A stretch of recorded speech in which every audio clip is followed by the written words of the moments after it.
Laissez-moi danser, laissez-moi danser, chanter en liberté.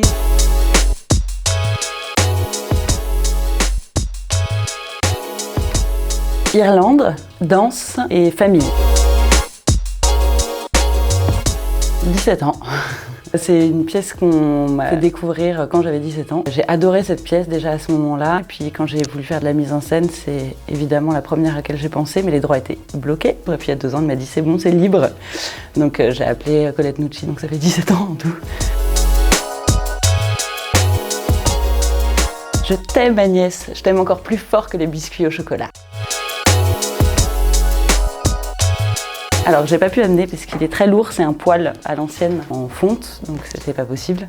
Et dans cette pièce, je trouve que ce qui est important, c'est les acteurs, le texte, et qu'il n'y a pas énormément besoin finalement de rajouter plein de trucs. Donc j'arrête pas de parler à mes acteurs tout le temps de Peter Brook, de l'espace vide. Et on cherchait ce fameux poêle qu'il faut quand même, parce qu'on a quand même quelques éléments. Donc sur le Bon Coin, tout ça, avec l'accessoiriste et mon assistante. Et là, on en voit un, trop beau, super et tout, la bonne taille, machin. On va dans une cave immense sous la mairie du 1er arrondissement.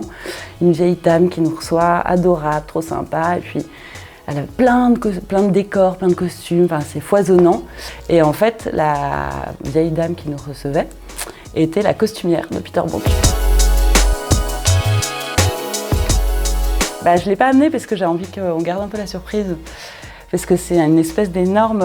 Donc dans la pièce, il y a l'oncle Jack qui revient d'Ouganda, dans lequel il a passé 25 ans, pays dans lequel il a passé 25 ans. Et à un moment, il fait un espèce de rituel de changement de chapeau avec un des autres acteurs. Et nous, on le fait arriver dans une immense toge de cérémonie africaine, très très brillante, enfin très exubérante, qui n'est pas du tout dans la pièce. Mais on s'est dit, c'est trop bien, ça marche bien au moment de ce rituel, etc. Elles sont hyper bonnes, mais ça serait dans les 7 péchés capitaux, la colère, la patience, remonter le temps, laissez-moi danser.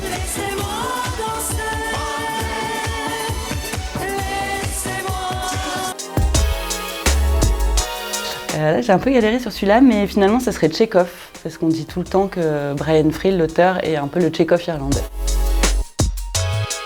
Les filles du calvaire. Elles galèrent quand même, ouais.